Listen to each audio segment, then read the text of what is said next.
Ito na, mga latest sa larangan ng transportasyon mula sa Department of Transportation. Sakay na! Dito yung busway lang talaga. Busway lang. Ba't wala? Ayan na ba? Magandang hapon po. Nasa second episode na tayo ng Sakay Na, ang panibagong programa ng Department of Transportation.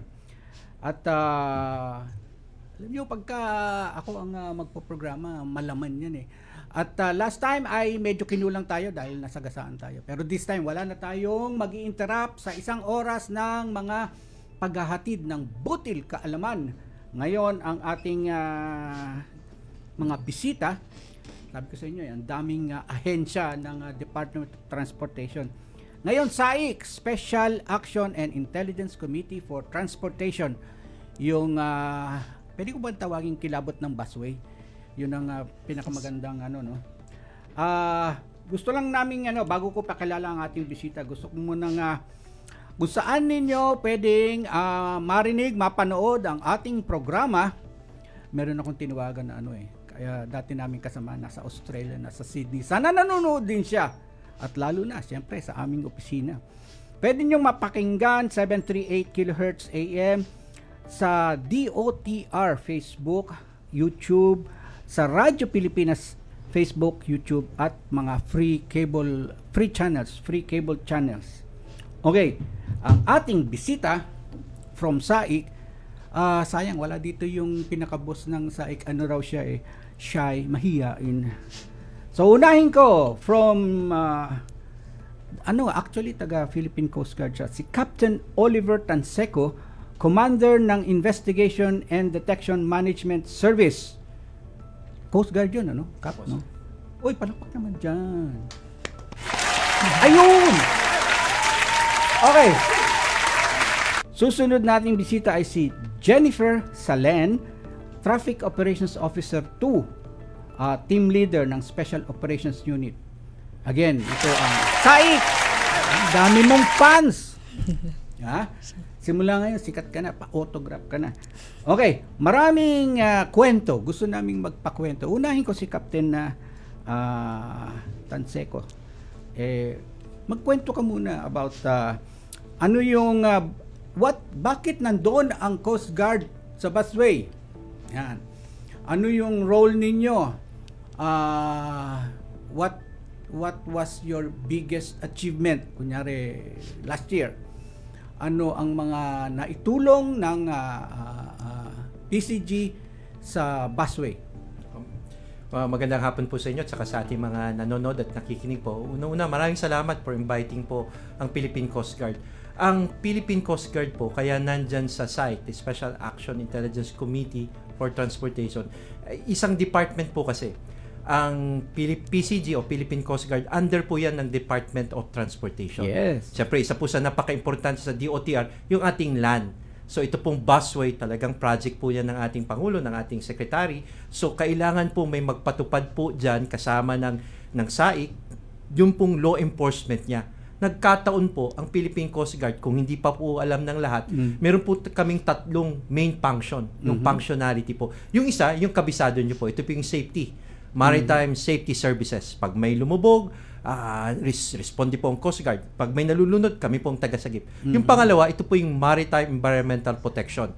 Kapag ka po naman ng isang barko, nag-pollute, hindi man sinasadya, tumapon ng langis sa dagat, ang Coast Guard po, responde, ma-prevent po na ang oil spill hindi makapunta sa pangpang, makasira ng gusto. Coast Guard po yan. Yung pangatlo, ito po yung MARSLEC. Maritime Security Law Enforcement.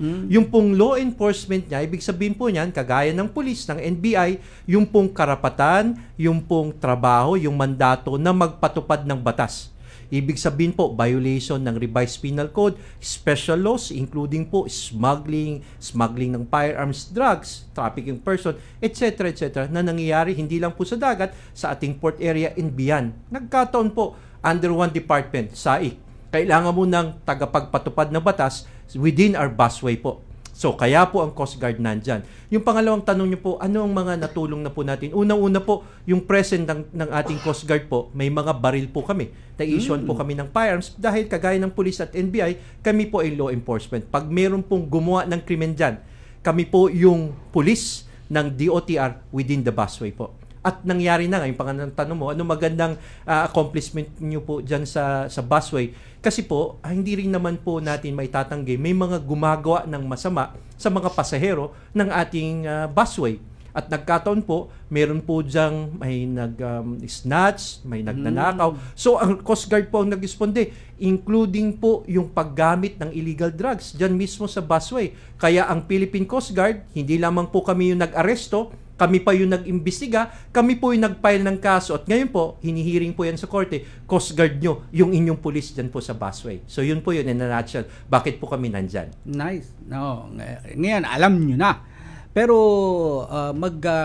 let's go into specifics. Yes po, sir. Pakwento ako kay Jennifer. Ano ang mga unforgettable mga incidents na involved ang SAIC sa pagpapatupad nga ng reglamento natin dyan sa busway? Yung mga kakaiba, napakarami na natin mga sinasaway dyan, mga motorsiklo, yung mga hindi allowed na mga mga ambulansyang walang laman, etc. Pero ano yung para sa iyo ang mga memorable na karanasan mo dyan sa busway? Sir, good afternoon, sir. Yung unang-una, sir, na experience namin dyan is yung nag-viral to, sir. Think is noong December po siya 2023. So yun, dun sa isang taxi driver na nagtangka po siyang manuhol. So yun, dahil doon, natuwa po yung mga netizens, so yung mga tao na nakapanood po noon. Then nag-viral siya talaga, sir. So doon, dahil po doon nabigyan po ako ng award dahil po doon sa pangyayari na po yun. So, ang Office of the Ombudsman po is kinilala po nila yun nga po, yung nangyari na event po na yun. Nung una pa nga po, sir, kinabahan talaga ako doon, sir, kasi meron daw pong tumawag po yung office. Then sabi daw, may kukunin po akong letter doon from Office of the Ombudsman. So, nagtanong po ako, ano ba yung ombudsman? Kasi ito pong sa DOTR, ito po yung first job ko na government po. Tapos sabi daw, pinagtanungan ko, dito sa Office of Ombudsman, dito hinihiring yung may mga government officials or employee na may kaso. Tama. Para doon kinabahan na po ako doon. Ano ba yung napaisip po ako? Ano ba yung nagawa ko na baka makasuhan ako, gano'n. Tapos yun, kinuha ko po agad doon sa office, sa Primex doon. Pagkakita ko po doon, sa letter po for invitation po, para doon po sa gaganapin po na HIP award na kinanap po nung December din po. Nice. Ayun so, po. Ituloy natin yan, kay Cap naman, ano ba ang mga pinaka yun nga, again, outstanding na mga incidents, kakaiba naman, ano yung let's say mga nagka-emergency, tinulungan natin, o mga pasahero, anong alalay na naibigay, not just during the peak season of Undas, Christmas and Holy Week. Meron ba tayong mga kakaibang mga incidents dyan? Tama po yun. Hindi naman po nitong Holy Holiday tayo nandun. 24/7 po tayo ang ating mga Coast Guard personnel. Hanggat nandyan po sila gumagamit ng ating busway, nandyan po ang ating mga personnel. Yung sa amin mo, yung kakaiba, mula po dun sa nasisiraan, kailangang itulak. Yung pong mga may kapansanan, pagtulong po sa kanila, kahit po yung pagbaba at pagsakay, nandun po tayo. At yung mga na-involve po sa road crash, yan po, sa hindi inaasahan. Kahit po wala sa busway, even beyond. Pag nandun po ang ating personal, nakita nila, lalo yung mga nakamotor at umuulan, sila po ay na-involve sa road crash. Wala na pong isa-isa pang salita. Tulong po agad ang ating Coast Guard. Dahil nasa puso kasi ng Coast Guard po yung safety, yung saving lives at sea. Kaya po yung aming training sa dagat, ginagawa po namin sa busway ngayon. Kaya ang pagtulong po, inherent na talaga sa ating Coast Guard. Sabi ko nga, mula sa road crash, yung mga nangangailangan ng tulong, hanggang po sa pagtigil, pag-prevent at pag-responde sa isang krimen. Meron ako naalala dyan, tama ba? No? Meron tayo ni-respondihan na nag-snatch ng gamit ng isa pong pasahero dito. Kasi akala nila, walang nagbabantay. Sabi mo nga po ang SAIC po, lalo na ang Philippine Coast Guard, nandyan nagbabantay po tayo para ang mga pasahero po natin, yung pong nagtatangka at gumawa ng krimen sa ating mga pasahero, talagang hinabol po ng ating Coast Guard. At naglabas pa nga ng kutsilyo yung tao po Pero Coast Guard, train po sila Train po kami, parang sundalo po talaga. So, hindi po nasaktan, at na-subdue na po yung mahawak ng kutsilyo, walang nadamay, na-aresto po natin, nakasuhan po natin ng tamang pagresponde. Yan po ang puso ng Philippine Coast Guard, sir. Yun ay training nila sa Coast Guard. Yes po, sir. Yes po. Nice. Nananawagan ho kami, baka may TV producer dyan na gustong gumawa ng teleserye ng mga magagandang kwento dito sa Busway. Marami pa silang kwento, mauubos ho ang ating isang oras. Lalagyan natin ng konting itong ating programa dahil last week tayo ay aviation, ngayon ay roads. Pwede na ba tayong hindi pa ready? Okay, kasi kukuha tayo ng updates sa lansangan. Ano ang mga lansangang matraffic o ano ang mga lansangang merong banggaan, may hukay, may road closure. Alam natin yung Mindanao at itong ADB Avenue. Hingi tayo ng latest. Mamaya yan. Okay, tuloy natin ang ating kwentuhan. Jennifer, itong hindi ka doon, sabi mo ito ang first government job. Yes, sir. So hindi ka doon sa previous na IACT. So ano kasi yung naging introduction mo nung mga unang araw mo dito sa SAIC? Ano ang iyong expectations? Ano yung mga hindi natupad sa akala mong ganito ang magiging trabaho mo? And what was most fulfilling? Yun, sir. Yung pagpasok ko po kasi dito, sir, dito sa DOTR. So, wala naman po akong in-expect na na trabaho kasi ang sa akin po kasi in-expect ko dito na yung araw-araw iba-iba kasi ang experience. Yun po yung nasa isip ko na mangyayari. So wala po akong specific na eto dapat ganito yung nga po yung in-expect mo na mangyari. Kasi dito po sa DOTR from the time po nung sa IAC pa, araw-araw iba-iba po yung experience na nangyayari kasi nagsimula po ako sa puro anti-colorum po kasi kami dati. So, kada team, deploy kayo dito sa area, anti-operation. So, bilang nag-iisang babae doon sa team, kung ano yung may experience, sir, ng mga lalaki, ganun din po yung may experience mo. So, which is yun yung masaya kasi hindi po kami nag-i-stay sa isang lugar lang eh. So, paikot-ikot po kami. Then, iba-ibang province po yung pinupuntahan namin. So, ano ko yan, idudugtong ko lang doon. Kap, ano ba ang ibig sabihin na, okay, meron silang mga anti-colorum, ganyan-ganyan. So, this is now, hindi lang busway. Yes po. So, ano yung, saan kayo maaasahan na nandun kayo, magkakaroon pala ng anti-colorum. Hindi lang yun sa busway. Anything more na program ng SAIC na may involve ang mga enforcers at lalo na ang Coast Guard. Tama po yan. Ang SAIC po kasi, Special Action and Intelligence Committee for Transportation, talaga pong ang focus niya, hindi lang yung busway. Kaya nga po nabanggit yung colorum. Isa po yan sa focus din ng ating secretary. Yung mabawasan po yung mga unroadworthy vehicle sa ating mga kalsada. Lalo na po yung nagpapanggap na sila po ay may lehitimong prangkisa para magsakay ng pasahero. Yung iba po walang prangkisa, ibig sabihin wala pong insurance yan. So nasa panganib po ang buhay ng mga pasahero. So isa pong naging focus po natin, ongoing po yan, yung anti-colorum operations po natin. Like sabi nga ni Jennifer, hindi lang sa Metro Manila po yan, ginagawa din po sa Davao and Cebu and the rest of the country po, lalo na dito within NCR and beyond, andun po tayo. So ito po, mga operations po natin to, hindi lang sa isang lugar po ito, dahil gusto natin maramdaman po to sa lahat. Hindi lang na mga mananakay po natin sa Metro Manila. So operation po yan ng DOTR and we have been successful in the past. Nabawasan na po ng karamihan, hindi lang buses, pati mga PUB vehicle po, na wala pong prangkisa na nagsasakay ng pasahero. At ito ng mga ating mga pasahero po, hindi nila alam na yung kanyang sinasakyan, hindi po yan covered ng insurance dahil wala pong CPC or Certificate of Public Convenience po. So trabaho po talaga yan ng SAIC. Nice. So ngayon, itutuloy natin to pagkatapos natin ng break natin dahil hinihintay nga natin yung report.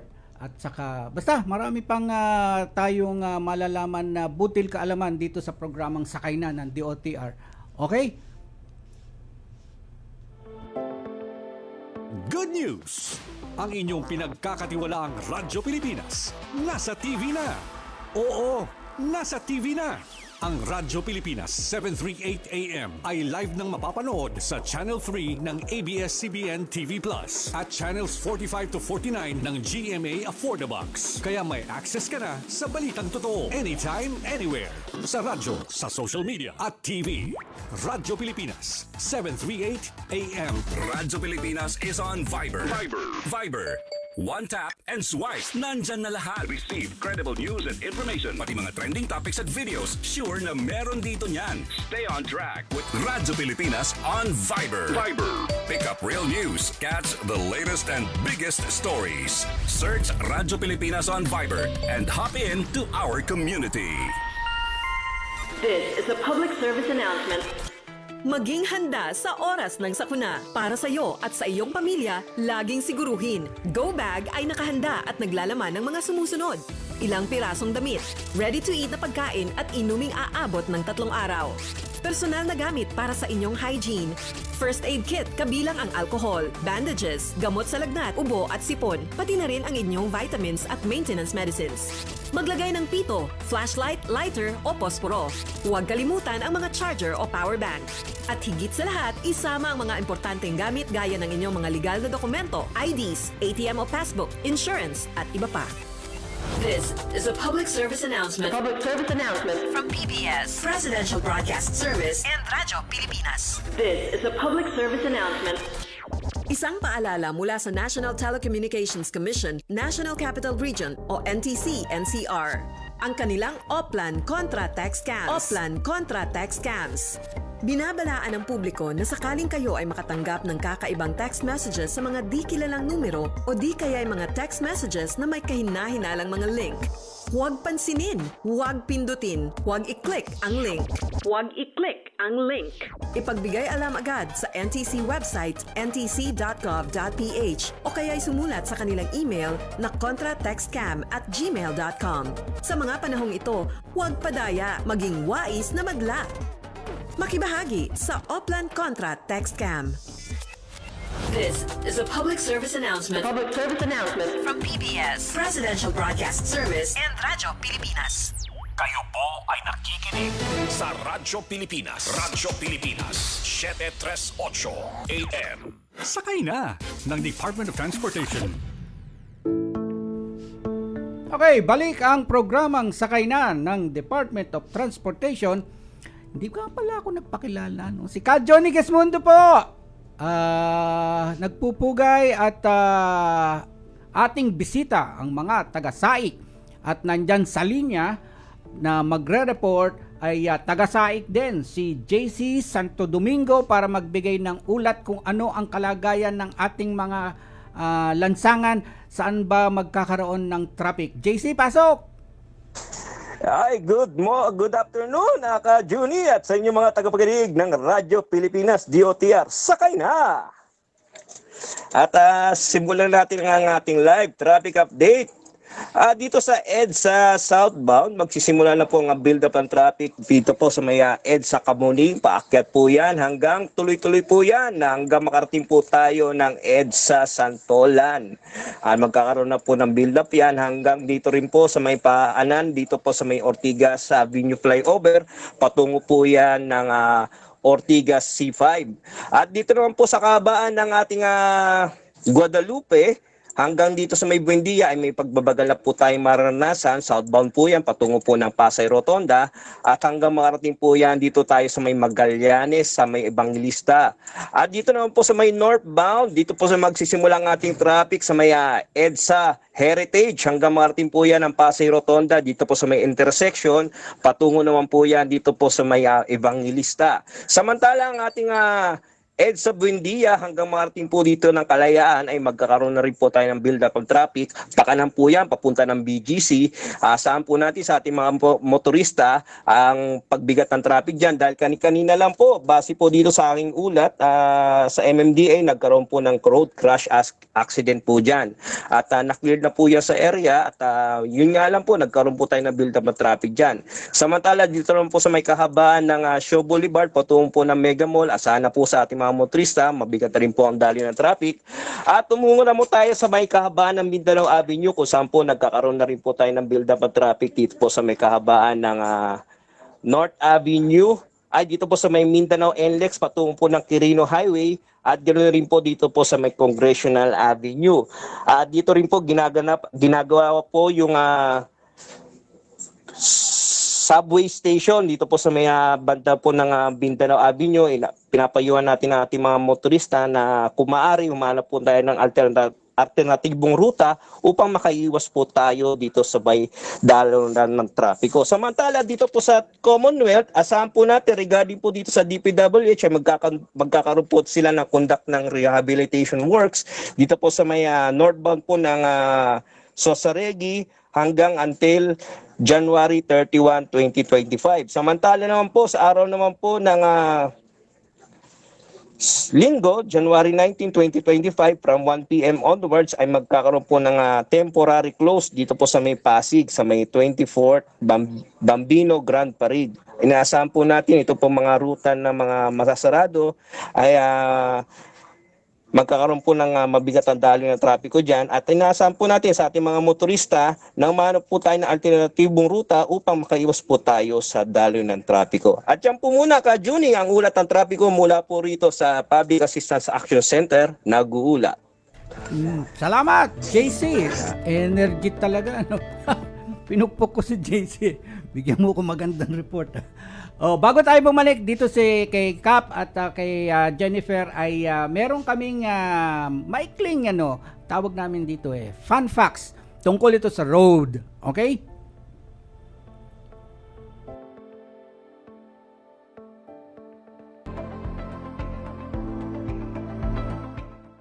Alam niyo ba na may 11 expressways ang pinapalakad ng Toll Regulatory Board o TRB? Ang pinakauna sa bansa ay ang North Luzon at South Luzon Expressways na ginawa noong dekada 60. Ang pinakamahaba naman ay ang Subic-Clark-Tarlac Expressway o SCTEX na may sukat na 93.8 kilometers. Habang ang pinakamaikli ay ang Muntinlupa-Cavite Expressway o MCX na may sukat na 4 kilometers.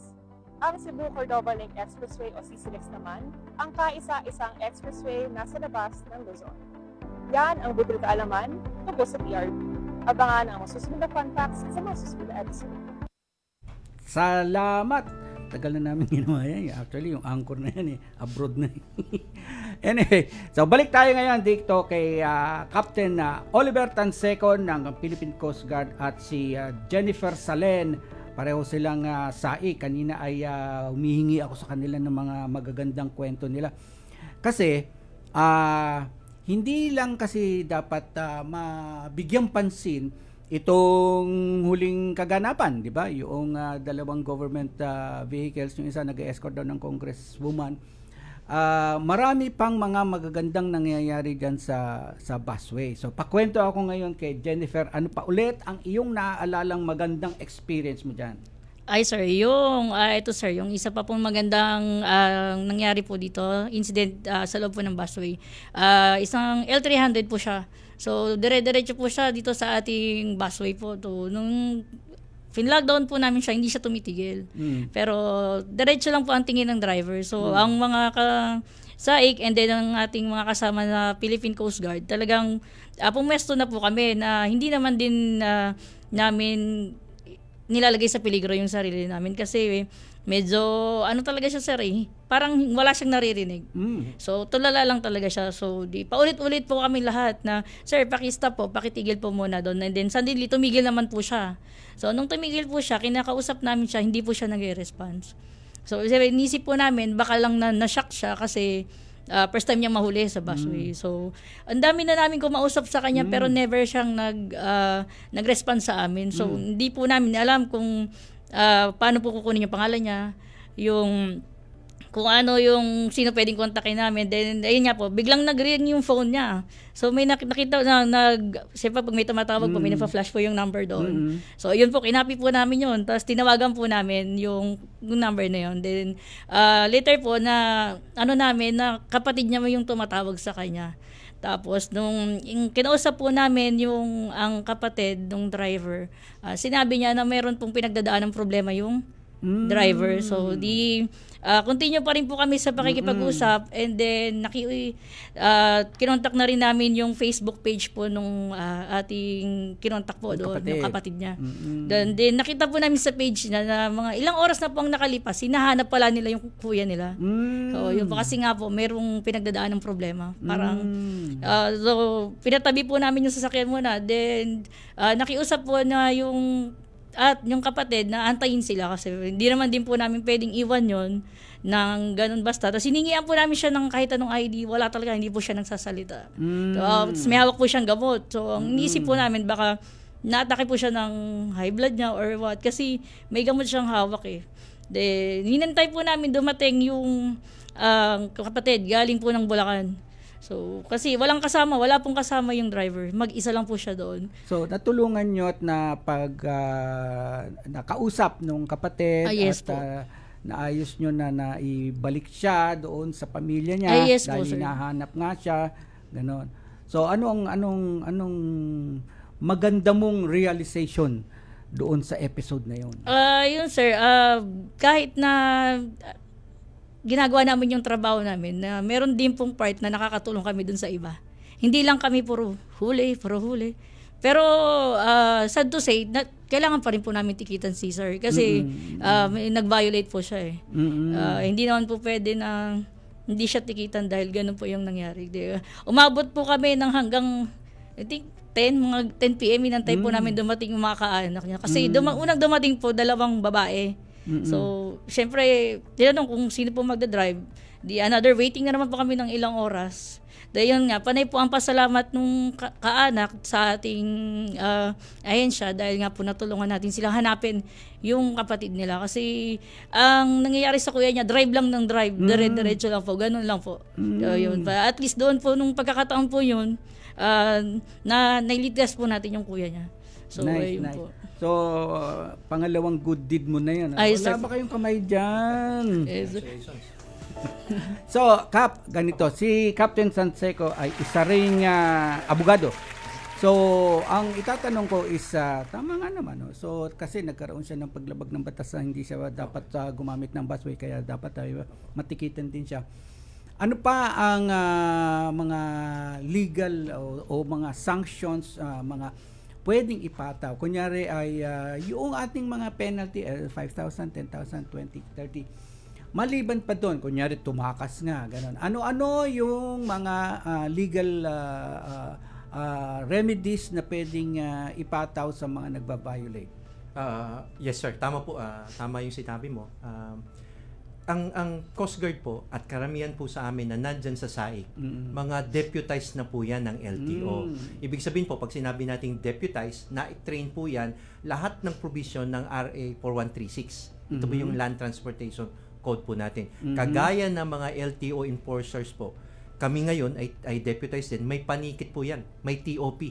Meaning Temporary Operators Permit. TOP. So, yun pong mga violation po pagdating sa 4136, pwede po nating ipatupad at pinapatupad po natin. Hindi lamang dun sa pag-initial violation nila, yung pagpasok sa busway. Kung paglapit po natin dyan, hindi po naka-seatbelt. May seatbelt law po tayo. Violation na naman po yan.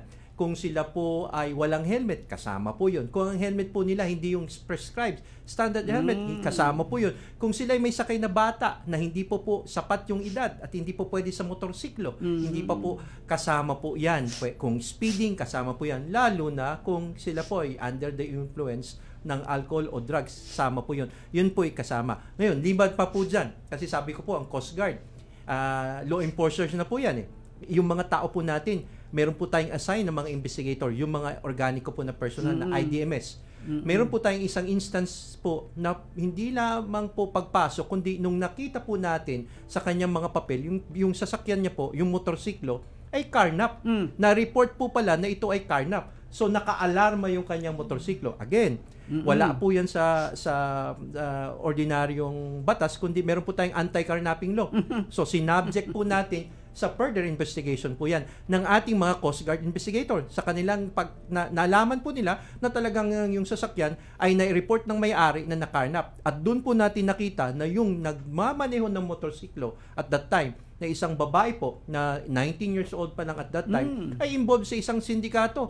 Ito po pala, ito ay nakikipag-meet po online. Kapag nakapag-meet na po online sa isang kalalakihan, sila po ay nagmi-meet para mag-date o mag-dinner at pagkatapos po nun, kung saan man sila pumunta, kinabukasan, nagsama po buong magdamag kinabukasan po, tinangay ng sasakyan.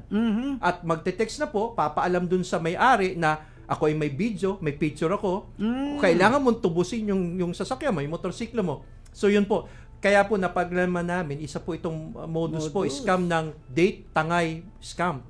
So, nakikipag-date, tatangayin yung sasakyan mo, involved sa isang sindikato po ng carnapping. So, ganyan po yung ating mga experience po ng ating Coast Guard within the busway po. Nice. Nananawagan ako sa mga dalaga dyan at mga binata. Ito po ang bagong modus.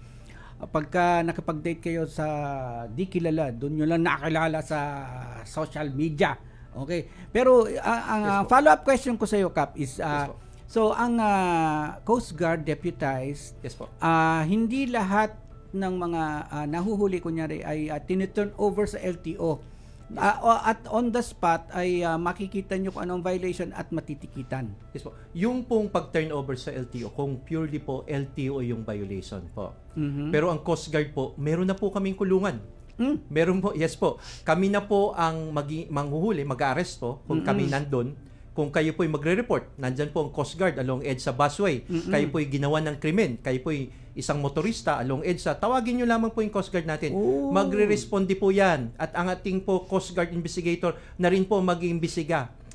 Lahat po ng ginagawa ng ating kapulisan, pagpapadala sa naarestong medical, pagkuha ng mga statement po, hindi lamang po doon sa nag-aresto, doon pong biktima, kasama na po yan. Kami na po nag-i-inquest. Nagpapile po ng kaso kung kinakailangan at kami na rin po ang may kulungan para po ma-detain po yan hanggat nasa custodial period po, custodial cell, hanggat ipag-utos ng korte na ilipat na po yan sa isang kulungan po ng ating gobyerno, BJMP. So yan na po ang Coast Guard.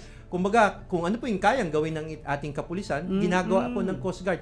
Yan ay part po ng trabaho po natin under po sa DOTR. Nice. Palakpak naman dyan. So, hindi, nabanggit mo, Kap, itong, nagbibigay kayo ng tulong medical, first aid, okay, anyway. Ang gusto kong i-raise ngayon ay hindi ba't meron din kayong dating nagkaroon ng kampanyang bawal ang ambulansyang walang laman. At sa katunayan nga ay nagkakaroon kayo ng parang education campaign lalo na sa mga driver, authorized driver ng ambulansya mula sa ospital, kung paano ang tamang paggamit ng ambulansya. Ikaw ba, Jennifer, ay may pinara ka ng ambulansyang walang laman? Yes sir, meron naman po. Pero depende din po yun kasi sir, pagdating sa ambulance, kasi minsan nagre-respond din po sila sa emergency cases. Kalakip lang po dapat yung kanilang trip ticket and then dispatch form na tutugma doon po sa re-respondihan nila. Yun po is ina-allowed po natin sa ating EDSA carousel bus lane. Pero kung walang laman at pabalik lang sa kanila, yun po ay binibigyan po natin ng ticket po yun, sir. Okay, so sinasabi mo kailangan meron siyang ipakitang ganung papel. Ganyan. Yes, sir. Okay, balikan natin. Sino ba ang authorized dumaan sa busway? Ay, sir. I-repeat lang natin. Ang allowed po na dumaan po dito sa ating carousel bus lane is number 1. Yung number 1 to 5 top officials po natin. President, Vice President, Senate President, House Speaker, and the Chief Justice of ano po natin. Then, yung mga... Dito ko yun. Yung ating pong mga buses na authorized po to operate sa carousel bus lane po from LTFRB. So, yung ating pong mga carousel buses. Then, yung ating mga service vehicle ng ating mga utility, security na ang trabaho po ay nasa busway po. And then yung mga nagme-maintain po doon ng ayusan doon sa ating maintenance po ng ating carousel bus lane. Yan po, ina-allowed po yon. Define mo yan. Like ano po? Ano yung authorized na nagme-maintain ng kaayusan sa busway, nagdadala ng mga tauhan? Ngayon po. Like po yung katulad po nito, sir.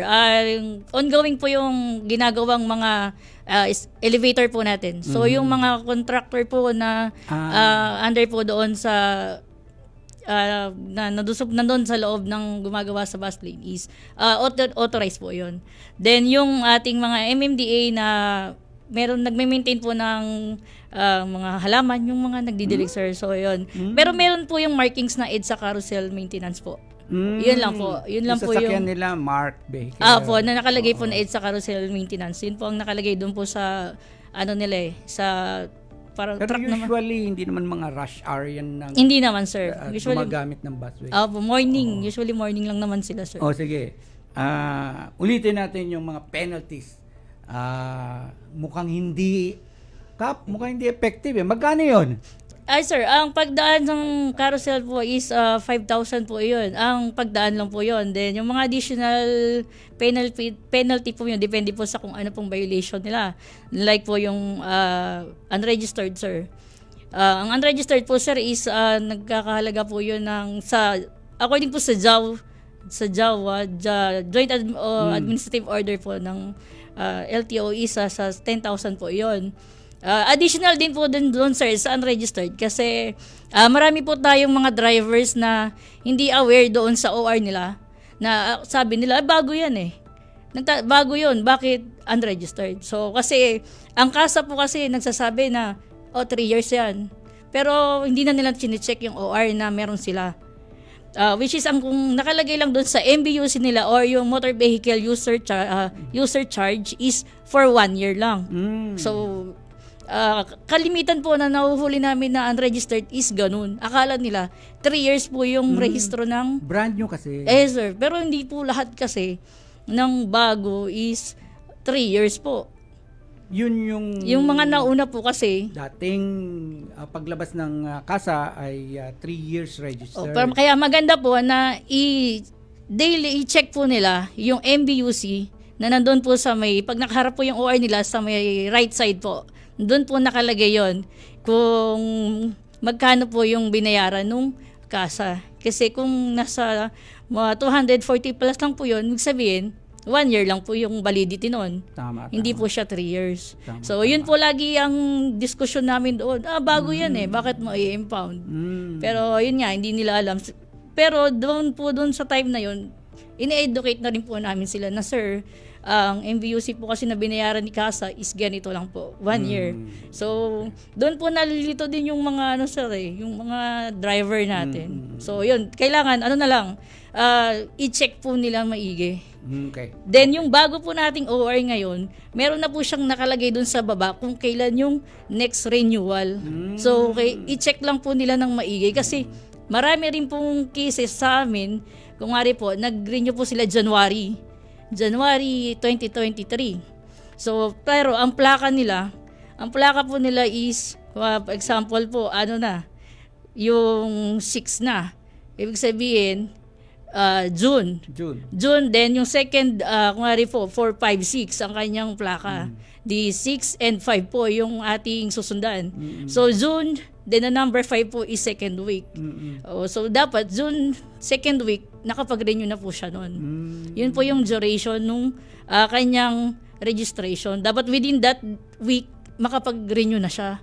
Ang galing. Parang LTO na rin kayong alam nyo kung sumusunod ito sa vehicle registration. Yes. Okay. Anyway, babalik tayo dyan. Magbe-break ulit tayo. Last break ho natin bago natin ituloy itong ating pag-uusap. Okay? Good news! Ang inyong pinagkakatiwalaang Radyo Pilipinas nasa TV na. Oo, nasa TV na. Ang Radyo Pilipinas 738 AM ay live nang mapapanood sa Channel 3 ng ABS-CBN TV Plus at Channels 45 to 49 ng GMA Affordabox. Kaya may access ka na sa balitang totoo anytime, anywhere. Sa radyo, sa social media at TV. Radyo Pilipinas 738 AM. Time to celebrate kulturang Pinoy. Tradisyon, musika, sining, literatura at iba pa. Anything and everything fun and Filipino. Ito ang Pinoy Kultura. Flight PR 1043, now boarding. Hey, that's us! Vacation, here we go! Always love flying the first and oldest commercial airline in Asia, our very own flag carrier, Philippine Airlines. Dreaming of love while cruising at high altitudes. Did you know this track was specifically made for Philippine Airlines back in the 70s? Composed by Jose Marichan and arranged by Ryan Cayabyab. Closer to heaven, we're 30,000 feet. Brings back good old memories, at the same time, creating new ones with a new generation. Oo, ang ganda pa naman ng kanta. Leave all your worries as we soar over the clouds. I don't know about you, but I always feel a sense of pride every time I see our flag carrier on airports or up flying high in the sky. They'll be shooting stars through time and space. Yan ang Pinoy Kultura because our culture is cool. Tapat sa pag-uulat. Radyo Pilipinas 738 AM. Tara, sama na, sakay na. Hatid sa inyo ng Department of Transportation dito sa Radyo Pilipinas. Radyo Publiko 738. Okay, balik tayo sa programang Sakay Na ng Department of Transportation. Maraming nanonood at nagko-comments na sa atin. Sabi ni Christine, pasaway talaga ang ibang mga driver. Ayan ang mga comments na Kapa. Salamat po sa mga nagbabantay sa busway. Bilis ng biyahe. Sabi ni Leah. Okay? So, marami. Keep the comments going. Maraming salamat. Hindi ko na bati, hindi ko nakapagpasalamat last week. Salamat po kay Director Dindo Amparo dito sa PBS, kay Station Manager Alan Alinige, at lalo na kay Cesar Chavez. Siyempre, pinayagan tayo magprograma dito. So, ngayon, balik tayo.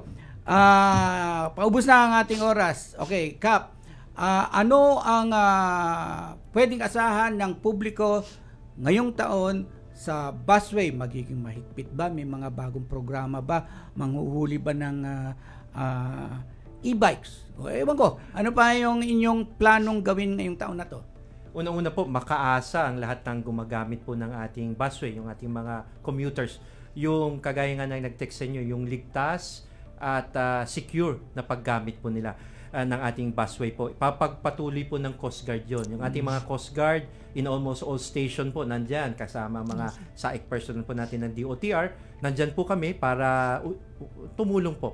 At kung meron po kayong napansin na kakaiba, lalo na kung krimen, ginawa man sa inyo, kasi marami po tayong nakarespondehan, kagaya nung last time, yung pong mga nananansing, meron po tayong bawal po yan sa batas. May Safe Space Act po tayo. So, isumbong nyo po sa ating Coast Guard na nagbabantay dyan. At yung tanong mo, ano ang maasahan po natin? Yung pagpapatuloy po natin. Yung paghigpit po, yan lang naman po talagang kinakailangan. Patupad po natin yung batas. Sabi nga kanina ni Jennifer, yung mga authorized, yun lamang po yon. Yung pong hindi authorized po, wag na po nating pasukin po ang busway kasi po ang busway para dun sa ating mga mass transport users. Wala po silang coaching, naka-aircon, yan pong gamit nila. Ibigay na po natin yung busway. Iyan lang naman po, sa gilid lamang po ng EDSA yan. At sabi ko nga, kung meron pong nakita kayong krimen, violation, kung wala pong pulis dyan, ang ating Coast Guard po, kami mag-imbestiga, kami magkukulong, at umasa po kayo. Sasampahan po natin ng kaso po yan. Salamat. Jennifer, what are your parting words? Ano, again, ang gusto mong gawin pa ngayong taon na sa mga susunod na panahon pa? Ano ang sa palagay mong dapat na ginagawa dyan sa busway? Isa lang, sir, disiplina. Yun po ang pinakakailangan po natin dyan. Kasi kung nagagawa naman ng iba, bakit, di ba? Kasi bakit hindi natin magawa? So, sabihin yan, disiplina lang ang kailangan po natin dyan. May barrier man po ang busway o wala, busway pa rin po yan. Iisa lang po yan. So, disiplina para po hindi matikitan kasi medyo mabigat po talaga ang penalty kasi hindi naman po ganoon kadali kitain yung penalty na yun. Oo. Diba? Yung kaligtasan po ng ating mga pasero, napakarami pong gumagamit ng EDSA carousel bus lane. Kung nagmamadali po sila, hindi talaga makatiis na dumaan ng bus lane, mag-bus na lang po sila. Yan, galing. Salamat. At ewan ko, galing sabi ni Elsa, sana po ay higpitan din ang mga gumagamit sa bike lanes. Kapa, gusto rin daw nilang pagtuunan yung bike. Pero malayo, sa kabila yun, di ba? Yes, pagkatapos, congratulations sa DOTR, sa SAIC, tuloy nyo lang po ang trabaho, sabi ni Dennis. Meron na kayong mga supporters, ha? So, maraming salamat muli sa ating taga-SAIC na binigyan tayo ng mga dagdag kaalaman at mga kwento. Bilang kilabot ng busway ay hindi lang ho sila tagahuli. They promote safety, tumutulong po sila. So, sana, alam nyo, sabi ko nga, hindi namin pwedeng isama sa ating kwentuhan ngayon yung mga kwento ng tungkol sa Coast Guard. Pagka Coast Guard ang inimbita namin, Kap, nandito pa rin kayo. Okay, salamat po at sana ay natulungan namin kayong mabigyan ng konting linaw sa tamang paggamit ng busway. Bakit ho kami mahigpit dyan at ano ang kakaharapin ninyo pagka nagpumilit ho kayong feeling privileged. Kaya't sana po igalang natin ang paggamit ng busway dahil ang sinasabi nga namin sa DOTR, yan po ang kasalukuyang most effective road public transport. Kaya tinihikayat namin yung mga private car users, gumamit na lang kayo ng tren, MRT3, o sumakay kayo ng bus na dadaan sa busway. Okay? So maraming salamat at sa susunod na linggo, every Wednesday, nandito po ang DOTR Sakay Na!